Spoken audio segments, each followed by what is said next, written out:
Welcome into Patriots Today by Chat Sports. You got host Allie Barefoot here. We're actually breaking down Mel Kiper's draft grades for the New England Patriots and what they did in those 7 rounds a few days ago. We're going to be talking about his analysis of the picks, mainly for the offensive players. We're also going to be breaking down how they compare with Patriots Today resources and what we think they're going to do for the New England Patriots moving forward, now entering into a new era with Mayo. You got Wolf. No more Belichick, no more Mac Jones. What is this team going to look like? We're going to break it down here on Patriots Today by Chat Sports. First, let's go ahead and refresh your brain. If you guys are like me and I'm in a complete NFL draft fog right now from what just happened the last 3 days, Patriots did pick number 1, Drake Maye. They assessed that quarterback need. They answered it. I think Drake Maye is an overall fantastic pick here in the first round. They added some resources around him too. They got Polk from the national championship contender, Washington Huskies. Caedan Wallace really addressing that protection against Drake Maye.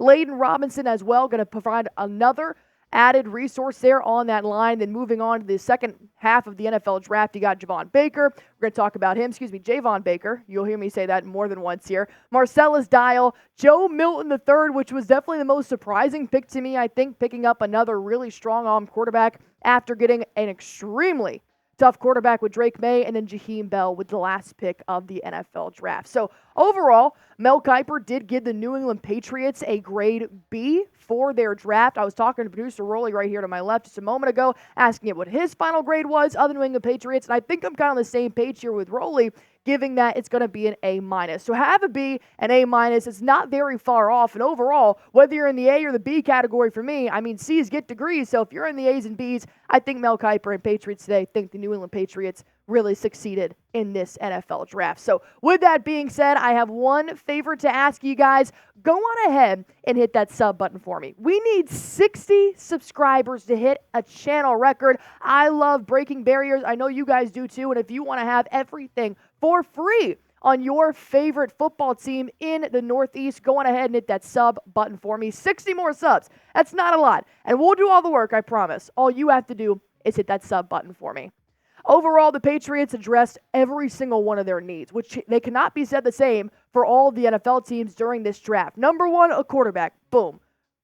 Pick number 3, Drake Maye. That's the guy they wanted, the guy that they were vying for this entire offseason. I know there was a lot of rumors about whether it be Jayden Daniels or Drake Maye, but I'm extremely happy that the ACC quarterback has now found a home with the Patriots. Number 2, wide receiver. Get Drake Maye resources.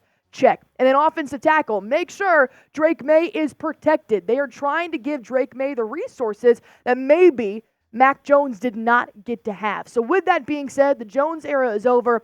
Welcome in Drake Maye. I have not been this excited for a quarterback since I do not know when to come into the NFL. I'm listening to Nick Roloff talk about how great Drake Maye is since the college football season, and I'm finally ready to see what he can do at the professional level. Mel Kiper is also really excited to see what Drake Maye can do. He said this draft was about rebooting.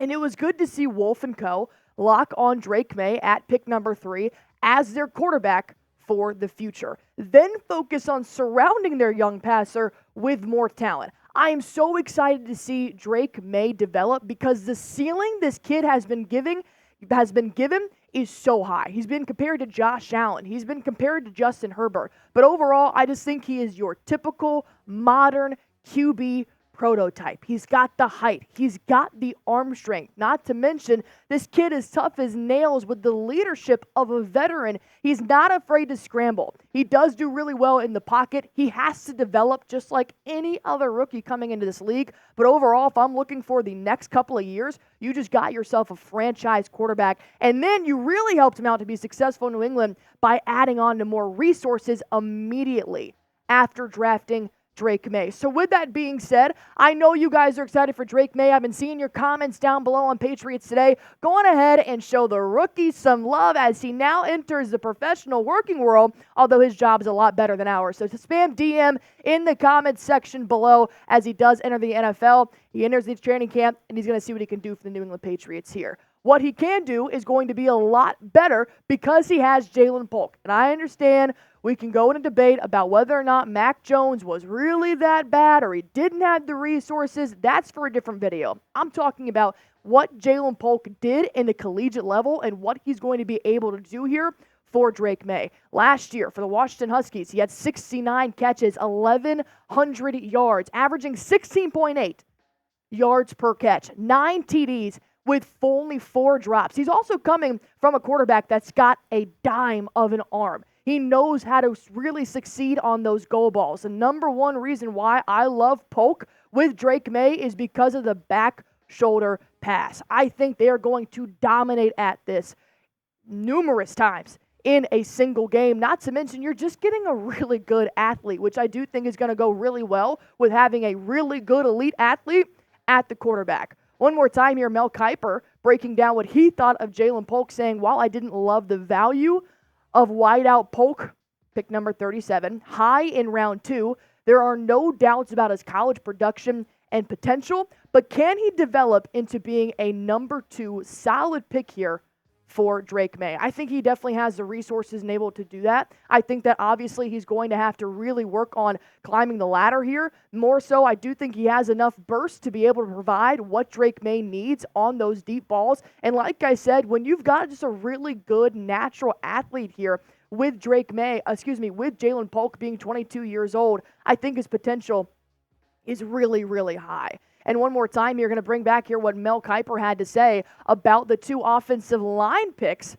for Drake Maye, because while you always want to have good receivers, you got to make sure your quarterback is protected. New England reached for offensive tackle Caedan Wallace with pick number 68.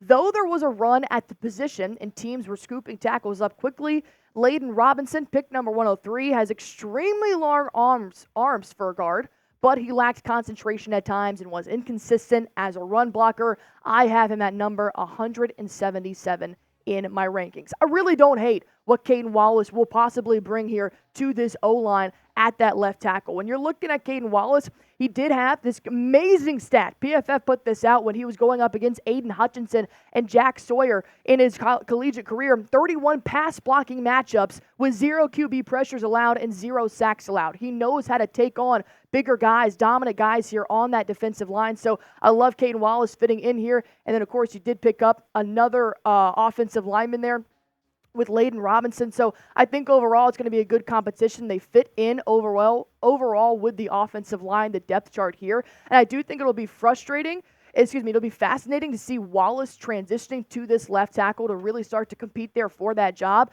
But give a little friendly competition there to see who's going to be the best opportunity to protect Drake Maye's blind side overall here in this regular season. But I do think Wallace was a pretty good pick to take there at round 3.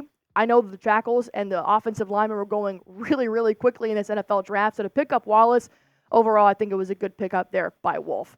While I go ahead and break down the other picks in Mel Kiper, I do want to make sure you guys have the freshest gear in New England. Drake Maye jerseys are now available. Ignore the number 1. He's already said he's going to be number 10. We're super excited to have that, but we want to make sure you guys have at least a prototype of what Drake Maye's jersey will look like. You get to rock it later this season for the New England Patriots. Just go to chatsports.com/Maye jersey. You're going to get a nice little promo there. Chatsports.com/Maye jersey is going to make sure you have the freshest gear for your New England Patriots. You got your franchise quarterback. Let's see what he can do, and let's see how you look rocking this red, blue, everything else. They've got all the jerseys there for you. Javon Baker. I absolutely love this kid.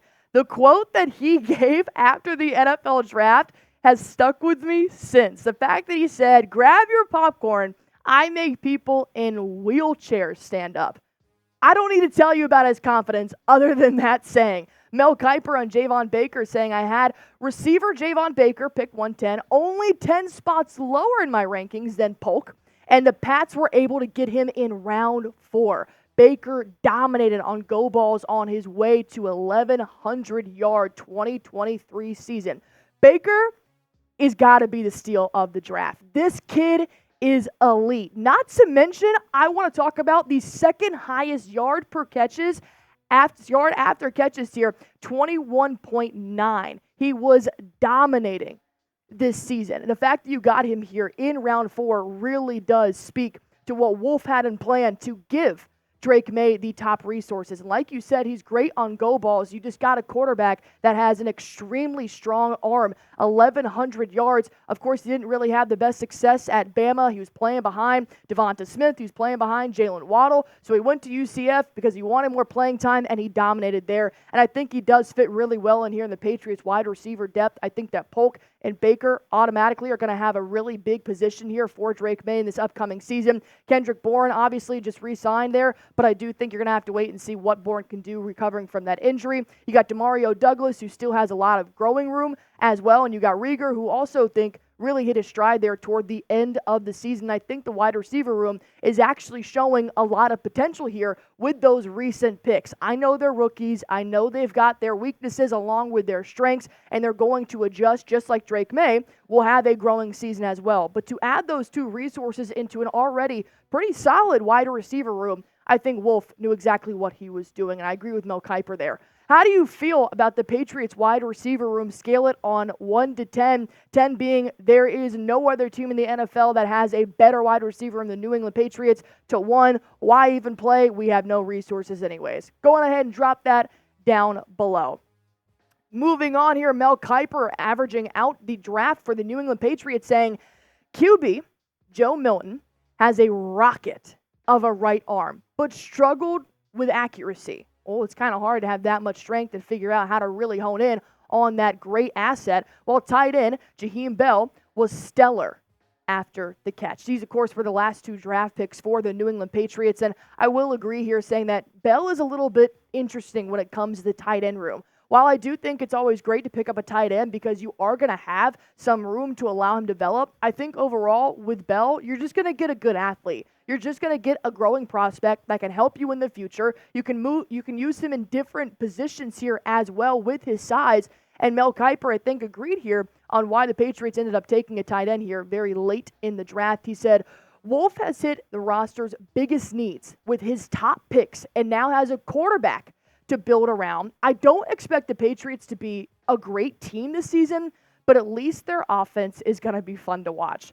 Wolf dominated this draft. 7 out of 8 picks being on the offense. They are hitting every single need that they needed in the offseason. Wolf said, look, Drake Maye, we're going to take you with pick number 3, and for the next 7 rounds, minus 1 cornerback that they ended up taking in Marcellus Dial, they are going to fill you with resources to help you succeed. They're not repeating history here by drafting Mac Jones and then drafting a kicker to help Mac Jones. It does nothing. The fact that they now have added numerous great wide receivers, getting him some big guys up front, and then also adding on a nice little tight end, because why not? Drake Maye now has the resources to be successful, whereas Mac Jones may not have gotten that luxury, although once again, that could be a different conversation. But if you guys want to hear that conversation, I'm sure it'll come up sometime this offseason. All you guys have to do to be completely in the know of the New England Patriots is hit that sub button for me. 60 subs. Not that hard. All it starts with you. Hit that sub button for me.